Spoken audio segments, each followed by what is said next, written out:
Welcome to KRQE's New Mexico News Insiders. Here's Gabrielle Burkhart and Chris McKee. Right out of the gate, we have a new name in case you're listening or watching. We've been the New Mexico News Podcast now for almost 3 years, but we're now the New Mexico News Insiders, bringing you inside the story. And also, you know, we kind of interview the insiders in our podcast topics. Absolutely. So a slight name change, but what we're doing is still the same thing we've been doing week to week. We hope that name kind of reflects a little bit more about, what you take away, the listener or now viewer, from our podcast here. And again, we appreciate the listeners we have. Thank you for being here.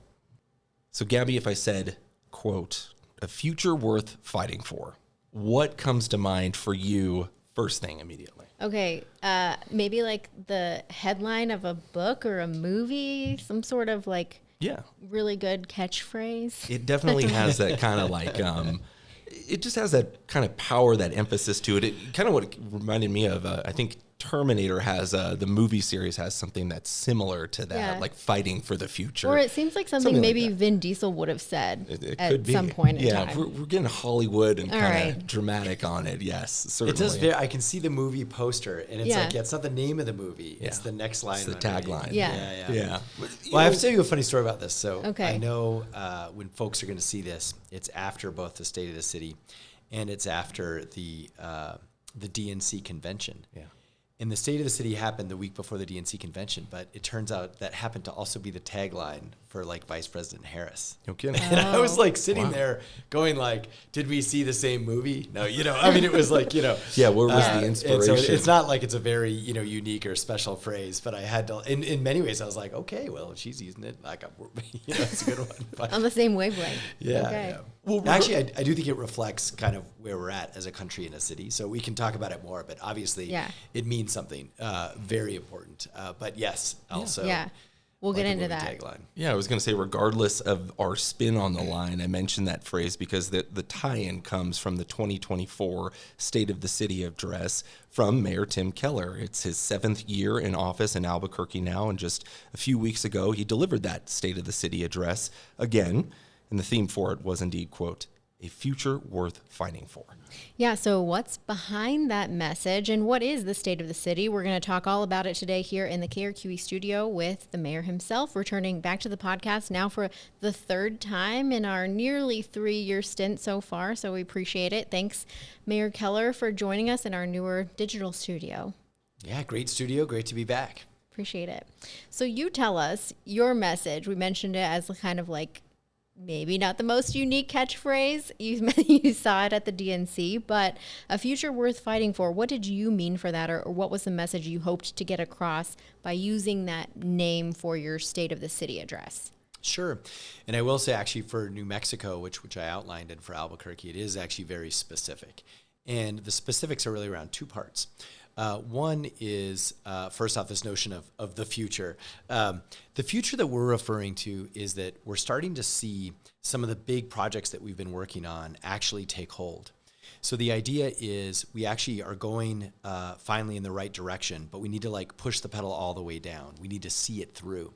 And so those are things which I'm sure we'll go into, like our gateway system to help the homeless, our Albuquerque Community Safety Department, which is the intersection between first responders, police, and also mental health and social work.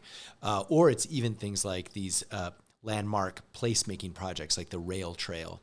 All of these are either sort of starting or they're half done and so forth. So the idea is that future is we're starting to see those have real impact. And that's good, but we got to see it through. And in fact, in many ways, we have to double down. That's what we're seeing for housing. So the last part of this is this notion of sort of fighting for. But the idea here is that actually what my speech was about was that in many ways that is uniquely New Mexican. We have a background of resilience that actually comes from deep trauma. Like when you think about families who've been here for 15 generations or our Native American communities and what they've been through. I mean, you're talking about colonial waves and even wars and strife and all those things. And so I do believe, as I think most historians and all of us agree, we have this resilience. And that's where the sort of fighting comes from. Is no, this is hard. It's okay that it's hard. but we're not going to give up. We're going to keep fighting. And that's also core to who we are. We're actually good at that. And I think that's also a really cool thing when you compare that even to the rest of the country. I would argue we are better situated to deal with tough times in New Mexico than anywhere else in America. So that was how this sort of title ties into both our history, but also our future. So you've done a lot of these types of speeches here at this point. I think this is your 7th State of the City address, if I'm correct. How do you briefly define what the state of Albuquerque is right now?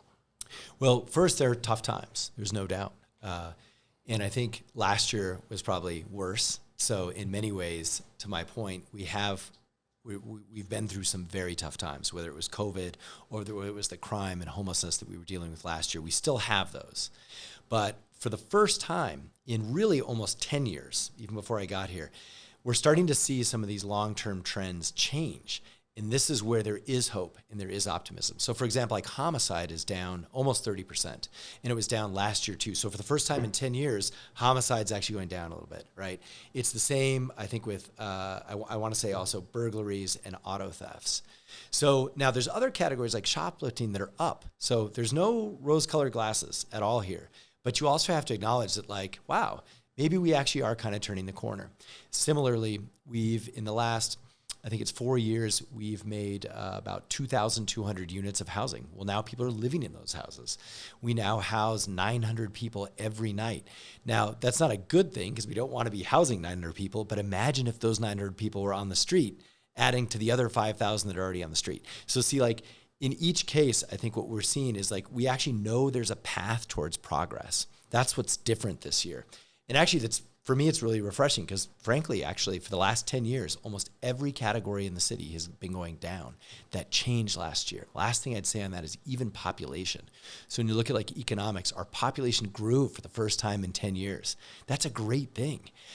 Whether it's our kids returning or our kids staying, all of those things are, decade shifts in terms of where we're going. And I think, now we're going to a better place. Yeah. Notably right off the top, I'll mention, that you did note some pretty dark challenges that Albuquerque is facing. You said, quote, the city is awash in fentanyl, that, quote, our young people are entangled in gun violence, and that the local criminal justice system is, quote, under-resourced and contributing to this idea of the revolving door of criminals getting arrested only to be let right back out. And so we wanted to talk about that drug and crime challenge. Is that Albuquerque's biggest challenge today? And can you elaborate on some of those problems you mentioned? I think people ask me a lot of times, like, what's the number one thing you would change if you had a magic wand or whatever? And, the answer is simple. It's fentanyl. Whether it's America or it's Albuquerque, fentanyl is destroying our cities. And it is the intersection between a number of other dangerous trends, like the fact that guns are easily accessible by teens, but then they're also dealing or using fentanyl. And then on top of it, they have, maybe deep poverty issues in terms of their own life story, and maybe they're in and out of the incarceration system. But like the nexus of all of this that turns everything into the darkest way is fentanyl. And I will tell you this, I think Albuquerque doesn't have any particular special answer for that. I mean, I would just tell you that. I don't think New Mexico does either, or does America. And so it is actually, it's the number one thing we all desperately need help dealing with is fentanyl in our communities. And the other piece of that is if you connect it to sometimes our unhoused population. I mean, no one wants to be unhoused. I mean, it's just at the end of the day. But if you become unhoused and then you get addicted, you may not want help or services because you need to feed that addiction, right? And then you couple that with the fact that when you're actually, sort of high on fentanyl, this is where we get this notion of, a lot of broken windows because there's weird stuff. It's sort of the people, however you want to describe them, sort of flailing in the street and things like this. And then it becomes even more dangerous, right? And so fentanyl is what's driving most of the shoplifting. It's what's driving most of the break-ins. But when people are on it, they're also not even close to themselves. So they're very hard to deal with, whether it's for officers or for individuals. So, the long answer is fentanyl is the toughest problem in America and Albuquerque. Yeah, which leads me into another topic question. You highlighted ACS, that's Albuquerque Community Safety, as a continued success story for the city, noting the department now provides 24/7 coverage and has responded to over 80,000 calls that normally would have gone to police or fire. We know some who argue that while they're glad to see social workers responding to these types of calls, despite their efforts, ACS can't force anyone into getting help. That's a challenge, or change their behavior from the reason that the call was made to begin with, for example. So ultimately, why do you see ACS as a continued success story for Albuquerque? Yeah, it's really about, if you think about the situation we're all in, sort of meaning American cities, but certainly Albuquerque too, there's like a continuum of things you need to deal with the issue. And so let's just stick with the fentanyl / unhoused person on the street. Number one is you can sort of prevent them from becoming in that situation in the first place. So that's why I talk to like rental bill of rights and eviction protection, things like that. So that's one piece. The other piece is, you do need shelter. So at some point you need beds, whether they're actual houses or apartments or supportive housing or whatever. The interesting thing though is in the middle. And that's what ACS is filling a gap that almost no other city is able to fill. And it's two gaps. Number one is being able to reach somebody on their own terms in the street, to literally come to them. That's always been an issue, right? Because it's very hard if you're homeless and addicted to like navigate how you're supposed to get help. So having somebody actually come to you is definitely preferred. And we are, more than any other city in America, we are able to deliver on this. And that's actually not an exaggeration. I know politicians exaggerate all the time. Like, the one thing that is 100% true is we are doing this better than any other city in America. But to your point, they don't have to take help, right? But the other thing is ACS can transport. So the ones that do say yes, normally we'd have to tie up a police officer or a firefighter to either take them to jail or the ER. Both places aren't really helpful. But ACS can take you to a shelter, and they can do it 24/7. So what we've done is ACS fills these gaps in the system where now we can focus on, okay, well, where are we actually taking you, and what's open at the time, or do we have housing available at the time? And that's what sort of the future is about. But one of the hardest part, that connection between street outreach and services, we're now able to do. The last piece of this is every time they do interact with someone, that is at least, and this is what's often lost, it frees up an officer that didn't have to go out there, so they can actually address violent crime. So that's just number one, is it frees up an officer. And number two, you made the effort, right? You did return a 911 call, so all of those in terms of responsiveness are actually sort of ripple effects to it. So even if not everyone says yes, we're freeing up an officer, and we're at least giving the individual a chance. And I think we know it's about 1 in 4 to 1 in 5 say yes. That's not high, but still that's like 1,000 people a year that otherwise would be still passed out at the bus stop. So that's a good thing. We'll take the victory of 1 in 4. That's great. Is there anything else additionally that you would like to see come out of ACS, or are you satisfied with kind of the work model that they've been doing? Do you see any room for change there? I think this is a good example of a lot of things at the city where at its core, this is awesome. But there's still a lot to fix. So yes, we've got to work on their own response time. So they now have so many calls. They used to show up within 45 minutes, but I think that's been creeping up. So we got to work on their response time, and it has to do with dispatch. And then we have to work on their ability to take someone to immediate help. So in the middle of the night on a Saturday, there's only so few places they can take them. And that's where you get into the Gateway Center. That's what the Gateway Centers are really about. So ACS, yes, has plenty to work on. And we need more. We're hiring. Anyone who's interested, please look on CABQ Jobs. I think they're still running about 20% vacancy. We desperately need help at ACS. One of the other top mentions in your speech was about crime, of course, and specifically youth crime. The high school-based version of the Violence Intervention Program, or VIP. There was a story the city shared about how that program really helped turn around the life of an at-risk student, a really positive story that was shared there as part of the speech. It is hard to argue against the success of something like that, especially when you see, somebody saying, I turned my life around and look at me go now towards a positive future. One thing that you do hear from people, though, is that some want to see these programs help more people. And there's also the reality, though, that programs take time, they take personnel, they take cost and a lot of effort to set up. How do you respond to that question that while these programs are good, that some wonder, are they enough? You mentioned wanting to see this program in every high school in the Albuquerque area, and clearly it's not there yet. Is that hard to do? Well, I mean, you raise a lot of pros and challenge, like good things, but challenges with the program. And I think one is, there's always like a cost consideration because you have to hire. It's interesting. It's one of the rare programs where you want people who are sort of reformed. They have to have that lived experience to relate to these kids who are in and out of the juvenile justice system. And, look, they're involved in illegal behavior. And so anyway, so you've got to find the right folks for that. And what we've seen at West Mesa is the mentors, the people who run that program, they are just excellent because they have that lived experience, but they also know how to like pull you out and how to get your family situation in a better place so you're not driven towards a lot of that terrible activity. So, I do think it should be in every high school. It's not terribly expensive. It's only like $2 million a year, something like that. So we could do this. But I also know, it's really up to the principal in some ways too. Maybe some high schools don't want it. That's fine. That's totally fine. I think though the important thing is it's part and parcel to the overall state of the city message. These issues are affecting all of us.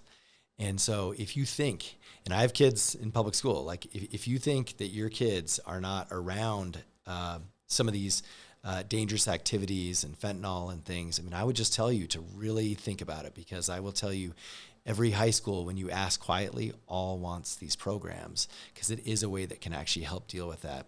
But it's tough for parents sometimes to admit, like, yeah, our schools, we got some kids who need some extra help. And so anyway, that's certainly part of it too. And so we have to digest it at the rate at which people want it. So I totally understand that too. People are like, hey, I don't want this in my school. I get that. It's okay. Do you think there's going to be more of these VIPs coming online in the next year at other Albuquerque high schools? Well, we've been able to fund it with grant funding so far. In the city budget, not to get into detail, and that's basically flat. And so we are unable to scale it by ourselves. And so this is when we are asking for help from the legislature. We did ask last year as well with APS. And so I think in this case, we're really dependent on other sources of funding, whether it's foundations or grants or state or county, things like that. We'll be right back with more of the New Mexico News Insiders. Hey guys, Chad Brummett here with New Mexico Frontiers, the KRQE original series that focuses on tech and innovation happening right here in New Mexico. We've got a lot of great stories about various businesses, technology, and of course space exploration. So make sure that you follow us on air at KRQE and Fox New Mexico, as well as our KRQE YouTube channel online. In the meantime, let's get back to the New Mexico News Insiders.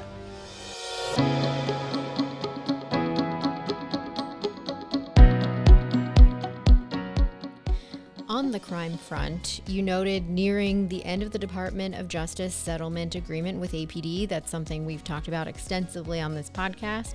Feel free to go back and listen. But you also noted some positive statistics on crime, like homicides being down, along with the department doubling down the clearance rate on homicide investigations. So we're still left with some shocking tragedies, right? We had the murder of 11-year-old Froilan Villegas, who was shot in the case of a mistaken identity outside Isotopes Park last September. For example, also overnight after you gave the State of the City address, there was a downtown shooting where we learned a 13-year-old was killed. How do you grapple with the idea that while positive trends against crime are happening, there are also stories that really make people think, the city isn't really safer, or they don't feel like it is safer? Mm-hmm. Well, it's certainly not safe enough.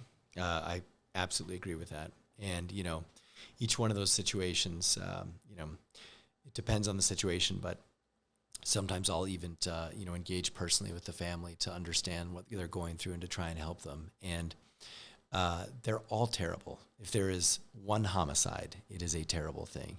So I think these things can be both true. I mean, the trends are what they are.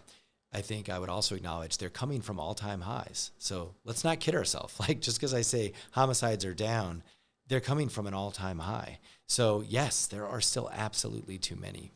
But it shows that we have a path forward to continue to reduce them.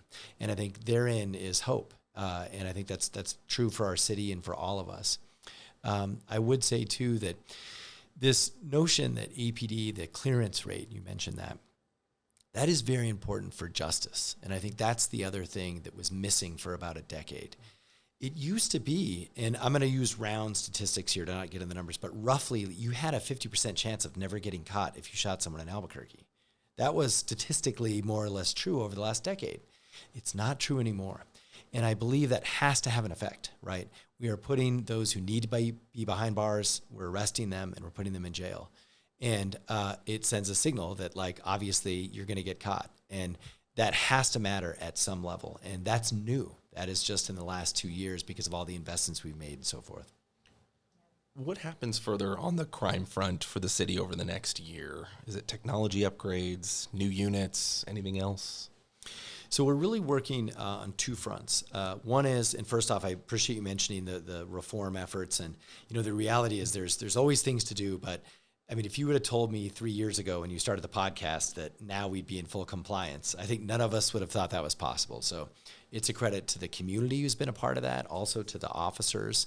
And so that is real, but it doesn't mean that we still don't have issues, whether it's officer-involved shootings and things like that. The difference is I think we're accountable. So our police department makes mistakes. I make mistakes too.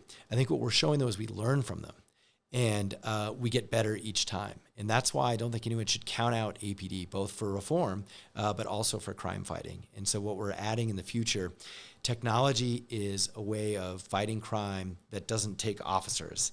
And so it is extremely helpful. So we are learning whether it's the gunshot detection that we're expanding to Old Town and Uptown and to a couple of more high schools, or it's license plate readers to find out if your car is stolen. All of those things are essentially taking the place of like 10, 20 officers in the work that they would normally do. Then we're using civilians. So we have PSAs do like a lot of the traffic accident scenes because they're very intense and they take a long time. They're also doing a lot of the crime scene work. And then, of course, ACS is taking a lot of those calls. So, in effect, it's the same as having more officers because they're able to do more than they were if they had to sit there with the, like, traffic gun giving us all traffic tickets. Now we just do it automatically.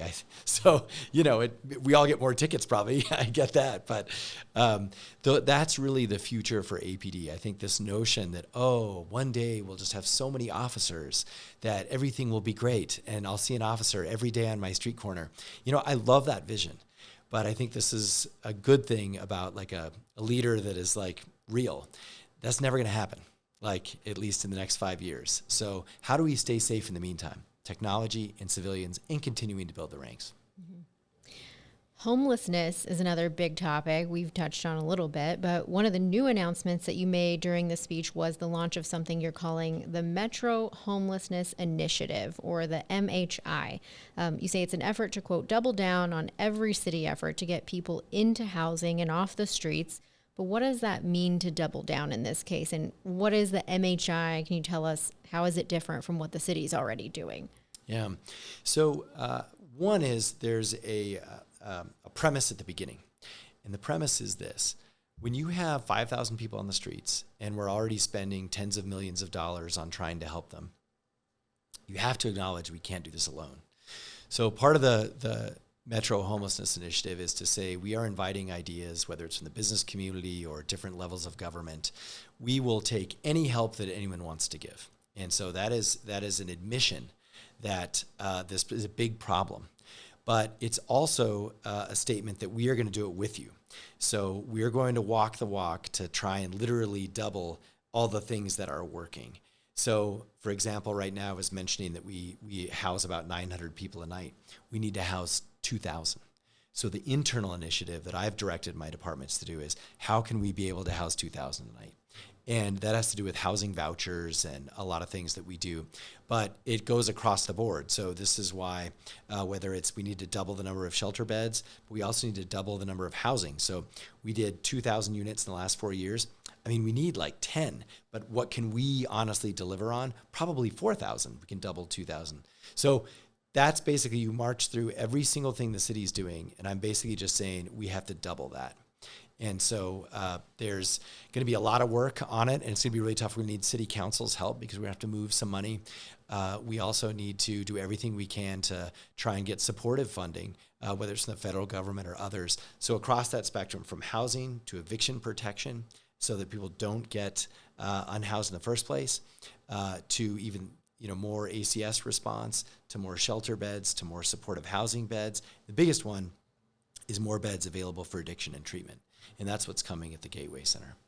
Is this similar to what you saw and tried to do with the Metro Crime Initiative, was bringing all the stakeholders together, coming up with that action plan list of 20 ideas, and you said, let's apply those principles to homelessness? Is that what you were trying to go for? Because they sound very similar: Metro Crime Initiative, Metro Homeless Initiative.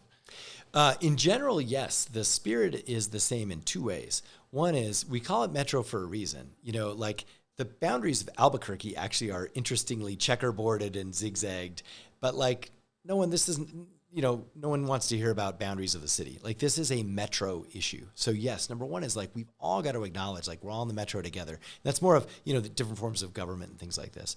So that's definitely similar. The other one is this notion that we can't do this alone. So it's admitting that we need help and asking for help, but it's also saying we're going to put our money where our mouth is, but we need more than that. So that spirit is very similar. What's different is this notion that we're already doing, I think I outlined about 7 things, and we're going to try and double every one of those 7 things. So that's very so we have our own marching orders, whereas on the Metro Crime Initiative, we've done a lot of our internal pieces. But similar in spirit, certainly. Yeah, so I know you talked about kind of 5 components, at least in the gateway aspect of the Metro Homelessness Initiative. One of them, of course, is the former Loveless Hospital turned shelter. That's the kind of main gateway center there on Gibson. There's also the Gateway Family Center as the second component that I understand has already been operational for some time. Then you've got as well the rebranded Gateway West. That's the continuation of the West Side Emergency Housing Center, or what used to be called the WEC out near Double Eagle. Still to come is the previously announced Gateway Youth Center at the old San Mateo Inn. That's I-40 in San Mateo, near that Denny's right there. Then there's also the newly announced Gateway Recovery Center aimed at helping recovering addicts. Just with the fact that sort of the mention in the MHI with all of those gateway initiatives, a lot of those things, if you've been paying attention to the news, have already kind of existed to some degree. The ideas have been out there or they're operational, and I get what you're saying, trying to double those efforts there. But I do have to ask, do you get worried at all that, and is maybe some of this what's driving the MHI, this idea of putting a new brand on what the city is already doing on homelessness? Because I know there's always that dialogue. I hear it from friends and family members that people always say, well, what's the city doing? What about that Gateway Center? I don't ever see anything. I look on the streets and all I see are problems. Some of it is the optics here. And I wanted to ask you, is MHI at all driven by that, trying to address the optics out there? Well, I think we need to, anytime you're asking for sort of help or resources, people want to know what you're doing already. So some of it is trying to just sort of be very clear about what these things are. So I think that clarity is important, and certainly that takes appropriate labeling and branding and things like that. But there's 2 things that are very different about this, and so the difference comes in this. When we originally pitched the Gateway, everyone said it should be part of an integrated system of multiple gateways. I mean, that was the unanimous truth. And I said, let us start with one, and then we'll build more. And this is what we announced at the State of the City. So we are returning to that notion. These should all operate together. And as you outlined, depending, right, if you're youth, you're going to go to this gateway, right? If you're a family, you're going to go to this one. The other thing is we're making sure that everything has services. So at the old WEC, there were no services there, and we've built them up over time with service providers. But now we're confident that we can say, like, there are services at the Gateway West. So that's very new sort of this summer, essentially. And it's the same thing with the family gateway. There didn't used to be services there, and we're trying to make sure, part of that doubling down is to make sure we have the right services there to get people so they don't stay there forever. They actually get into housing. So that layering of services into the system is, we're trying to say there should be nowhere without services. That's very different than before, where we were just popping up beds. The last thing is the Gateway Center itself. which is, center meaning like it's the center of the hub, if you will. That now has some pieces that are finally coming online. So while we've talked about the word a lot, right, what is coming is the medical respite, which this is very important. A lot of people come out of the hospital and then they're on the street. We see them with the bands and the gowns. Now they actually have a place where they can recover and we can get them housing, right? And then also the sobering center. So this is hugely important, right? These are things that are all coming online in the next 6 to 9 months that were not before. Now, they've taken much longer than I wanted, absolutely. But the good news is we're getting close. So the gateway is going to actually operate where it like helps 1,000 people a day. Right now, I think it's about 400. So that's a big step up. Yeah. After the Supreme Court's decision, which we've also talked about on the podcast, it gave cities more flexibility to deal with homeless encampments, for example. And when that decision came down over the summer, you said in a press release, quote, "I know there will be some mixed reactions to this ruling, so I want to be clear. The city will continue to do everything in our power to get people the help they need and to deal promptly with illegal encampments," end quote.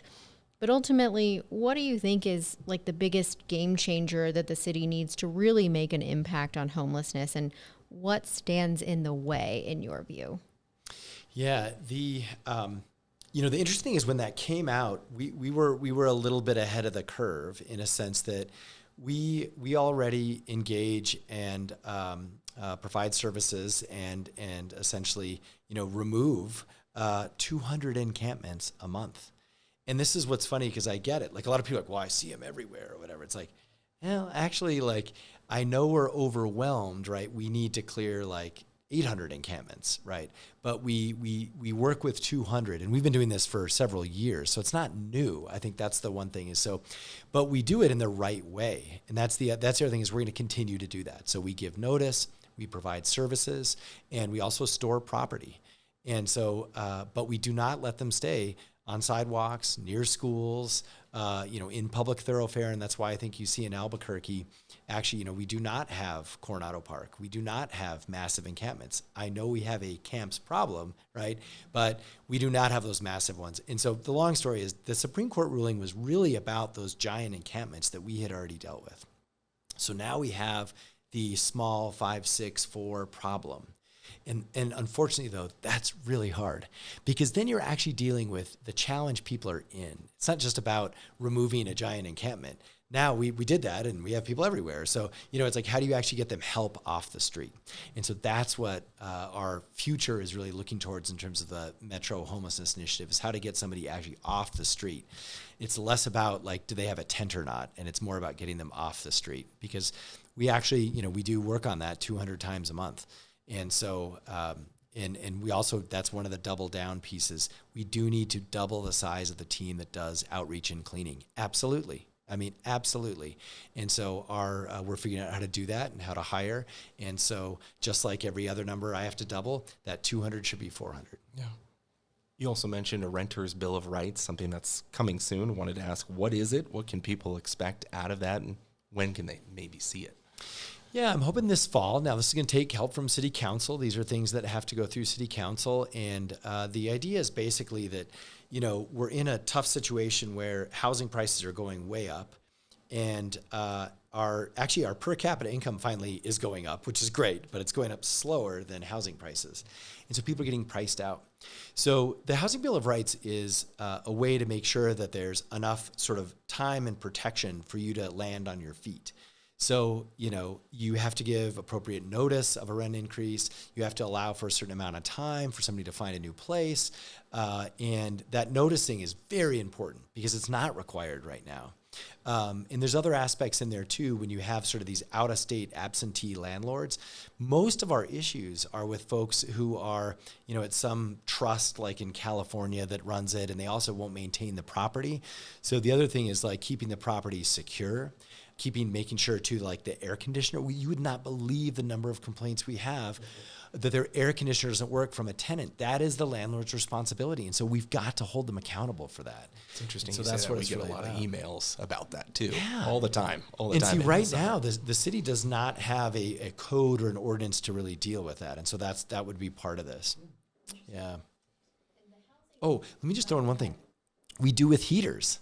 So what's funny is like we've acknowledged this, I think, with water and with heat, but not with air conditioning. And probably because, I don't know, like climate change, there's all sorts of things you'd make. So some of this stuff too is like, hold on, this isn't groundbreaking. We're just saying the air conditioner is the same as a heater and a water system. So I'm hoping folks also kind of look at it a little bit pragmatically that, yeah, you need an air conditioner now in the summer in Albuquerque. Like every landlord needs to provide that. Yeah. And you also want to talk about a little bit of the housing voucher program because you said it's, quote, not working. What is the program, and can you explain why it needs to be overhauled? Yeah, I try to, own our mistakes and challenges, and there are plenty. This one is really on us. Basically we spend millions of dollars on and I'm holding it as if it's a piece of paper, like a little bus ticket or something. It's like a housing voucher that you can have and you get housing. Sometimes it's housing, sometimes it's a motel voucher. But what we're seeing is the city has, mountains of paperwork that a nonprofit has to fill out to be able to hand those out and use those. And I mean, they either can't get through it or their filings don't match what we need. There's just terrible red tape. So we're really trying to simplify that, make it like a 4-page form, this kind of thing. But the other thing is we have some nonprofits that have extra vouchers. And then we have some nonprofits that need more. And right now, those vouchers go to the city to like the general voucher thing. And then eventually next year they go to like another thing. We want this to go direct. So we would just say, they need them, you have them, we'll do that. That's what we've got to do. But we have to do it like legally and financially in terms of accounting. We have to account for that. This actually would free up like hundreds of vouchers. Believe it or not, I have some hope in this because I'm like, we can fix this. And so balancing that is going to be something, I think we're going to be able to do that just in the next couple of months, is to free up hundreds of vouchers for people to use. We'll be right back with more on New Mexico News Insiders. Hi, I'm Ann Perrette, an investigative reporter in our KRQE Investigates unit. We are always working on something new. Right after it airs on KRQE, you can always find it on our website, krqe.com, or the next day on our KRQE YouTube channel. And now back to the New Mexico News Insiders.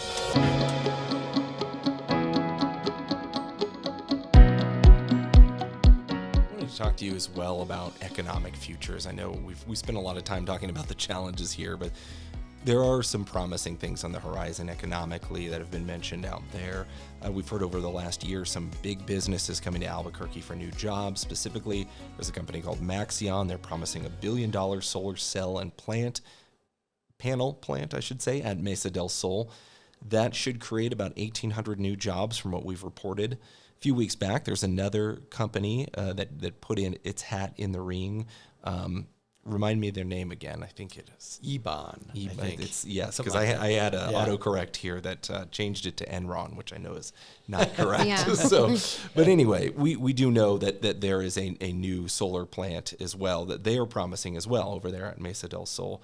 The promises have come to Albuquerque over and over again. Shot Solar, Eclipse Aerospace, the potential of Tesla's Gigafactory, more recently the Orion Center, Universal Hydrogen. Those are all examples of companies that have kind of bottomed out after either a little bit of investment or none at all. These are two different companies, though, we should say, that are making, again, big promises. What gives you hope that these two solar companies will follow through in 2025? I have to say, we've been so burned by these companies, and I appreciate the thoroughness of your list. I would add Green 2V is the only one I can think of that you may have forgotten. Yeah. I'm sure there's more. I mean, we are just dumped at the altar all the time. And so I think what I would say is this. What's changed is actually the Inflation Reduction Act, which is a federal bill. And, never mind like the politics behind it or whatever, but here's basically what it means.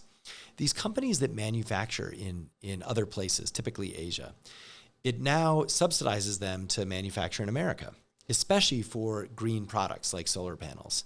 So I think what to me is different is like, this actually isn't an accident. It isn't like a one-off thing. All these companies are trying to move back to America. And we have a thesis about being a manufacturing renewable energy hub that makes a lot of sense because we have like land near an airport and we have the highways crossing and we also have the rail lines crossing. So it's about intermodal transport and it is about available land. And so this kind of thesis actually has been around a long time. The difference is companies, it was just too expensive for them to ever take advantage of it. So we've been essentially positioned to win in this fight for decades. But now we can deliver on it because of that Inflation Reduction Act. So that does give me, like, that's what's different than all of those other stories that you said. Now, that said, you know, I'm really not going to celebrate till like there's a shovel in the ground. I have to tell you, like, the good news is we've done everything as a city. So it's all up to the company. And, you know, if they go bankrupt or whatever, yeah, then they're not going to come. But as a city, we now have two. And the last thing is the scale is so big. The ones you mentioned were big. We were never really going to be other than the Tesla one. Yeah. But, and I know, I'm trying not to talk too long on this question, but like the amazing thing is the scale of this, we can't forget because just take one. So if one of the two actually does what they say they're going to do, that is the same amount as jobs and infrastructure as when Intel came in the 80s. And it literally created like modern Rio Rancho. And so if you think about what that means, like Mesa del Sol will be a new suburb. I mean, it's actually part of the city, but like there'll be 10,000 people living out there. Our kids will like live at Mesa del Sol, you know, and like there'll be town halls at Mesa del Sol. I mean, it's like, it's hard to believe, but I remember, I'm just old enough to remember when Intel came to Rio Rancho. And that's exactly what happened. Within 10 years, all of a sudden, half my friends' parents worked at Intel, you know, like, and this is what's going to happen if just one of these comes. So I think the scale is also important. And now that there's two irons in the fire, I got to believe one is actually going to work. So several years back, it was 2019, these State of the City addresses, you changed them. I remember doing a news story about this specifically because I just thought it was so unusual at the time. Usually the State of the City addresses in the past, I think I wrote in the story that these types of speeches are, quote, pretty vanilla speeches in the middle of a room full of suits. That's how I described. That's right. State of the Cities They were back in the day. That's exactly right. Like a prefabricated lunch, like for another group. Exactly. Yeah. A lot of times, it's just kind of the same thing. And you decided to take a different approach to these back again in 2019 with these kind of community gatherings attached. And I think that's really continued aside for taking a break for COVID. But just to ask you, why did you want to turn a State of the City address from a speech to all the business people to really just a community event? Yeah, you know, when I was running for the first time, it was funny. A lot of people brought this up. They're like, I mean, it was surprising how many people from all walks of life were like, how come the State of the City is always at like a business lunch? That's also, you know, and I was kind of like, well, I don't know. And then, but I remember actually several mayors ago, they used to have them at like community centers, kind of in the afternoon with, you know, mostly just city employees, but like a high school band or something like that. Mm-hmm. But, you know, no one ever, those ones I think also had their own challenges. And so the idea was, hey, why don't we use this as a reason to, number one, like also lift up some voices from the city, whether they're city workers or other people in the community. So I try and not talk all the time, actually. That's part of our version of State of the City is to share stories of us. The other one is that just because people want to attend. So this one sold out. I mean, it was free, but we had to stop giving tickets after 3,500 people because, you know, people actually care about their city and they also love our facilities. So it's like, oh, I'd love to go to the rail yards or, oh, I'd love to go to the zoo at night, you know? So it's kind of a 2-for-1. Like you get to enjoy the zoo at night and you get to hear a little bit about the city. And so, you know, I think folks, the community, certainly everyday people have really appreciated it. It's been actually one of the better things I've done. You were heckled and interrupted a couple times. You mentioned, you know, everybody could come to these. At the recent State of the City address, you acknowledged you were expecting that, even offered to meet with anyone that wanted to talk to you about an issue that they had. Since the speech, has anyone taken you up on your offer that you know of? You know, not that I know of. And the offer still stands. You know, I think, too, I'm used to, you know, we've been through a lot, whether it was COVID or social justice issues, protests, you know, and I think, you know, in this issue too is interesting. A lot of things people brought up, I was literally talking about, you know, like Renter's Bill of Rights is one. I heard that twice and I was like, I actually just said we were going to do that, So I think, look, these are often, they're pre-planned and they're organized and usually part of national movements, and it's okay. I think it's one thing to kind of protest too out in front of an event and make your message heard.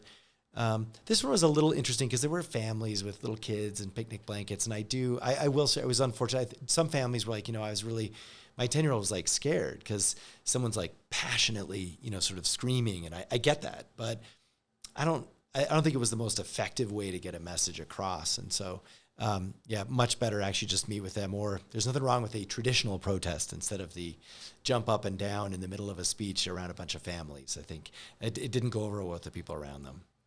Before we let you go here, we had a few more questions for you. One of them specifically about your future as Albuquerque mayor. Last year, in May 2023, you told Lou DeVizio over at New Mexico PBS, you were speaking of a third term. You said, quote, "That's certainly what I'm looking at right now. It's not a secret." I would say I think it was kind of for us, but, Okay. each their own, right? But I understand you explained you wanted to stick around to see, though, some of the initiatives your administration has partaken in over the last 8 years, or essentially over these 2 terms. The next mayoral election, that'll happen November 2025. So we're over a year away. Where are you at right now? Will you run for a third term?